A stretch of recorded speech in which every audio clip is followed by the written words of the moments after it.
Good morning! Magandang araw! Welcome to CCF Entry with the theme Beat Plastic Pollution!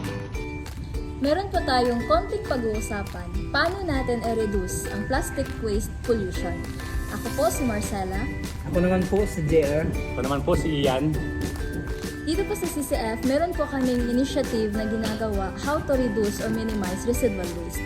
Isa po sa mga initiative namin ay nagpo-provide po kami ng mga food containers sa lahat ng empleyado para po sa lagayan nila ng food. Sa CCF, regular po kami nakukolekta ng basura para itapon namin sa tamang basurahan sa landfill area. According po sa datos namin regarding sa disposal ng waste, nag-generate po kami ng hanggang 5 to 7 kilos per week at yun yung tinatapon namin sa landfill. Let's go! Punta tayo ngayon sa trash bin area namin. Tara, sama kayo guys!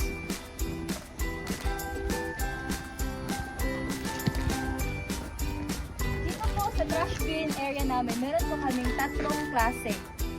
Una po, yung residual, recyclable, and biodegradable. Ang nakapaloob po dito sa residual namin is ito talaga yung mga basura na hindi na talaga magagamit.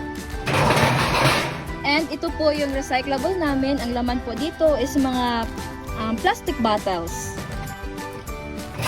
Ito po yung waste namin na papel na kung saan na hindi namin nagagamit. Nilalagay namin sa tamang lalagyanan para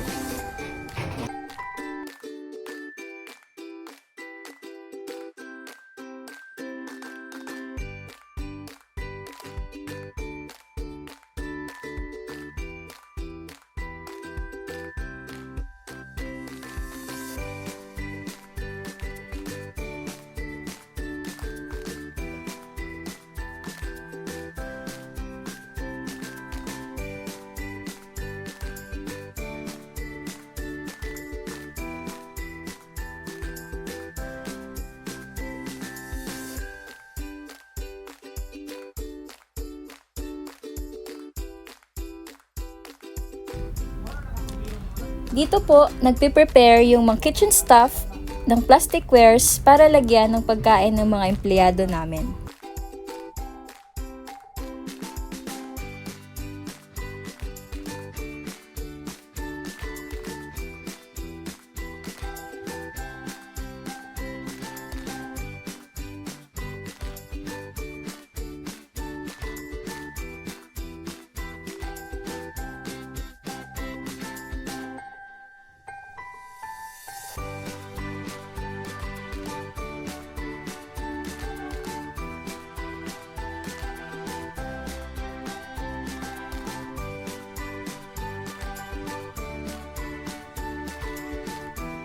pilihin po nating maglinis ng ating kapaligiran at magtapon ng basura sa tamang lalagyan. At bukod po doon, pag pumunta po tayo sa palengke at groceryhan, gumamit po tayo ng reusable eco bag. At atin pong tatandaan na sa atin po nakasalalay ang kalinisan ng ating kapaligiran. Maraming salamat po.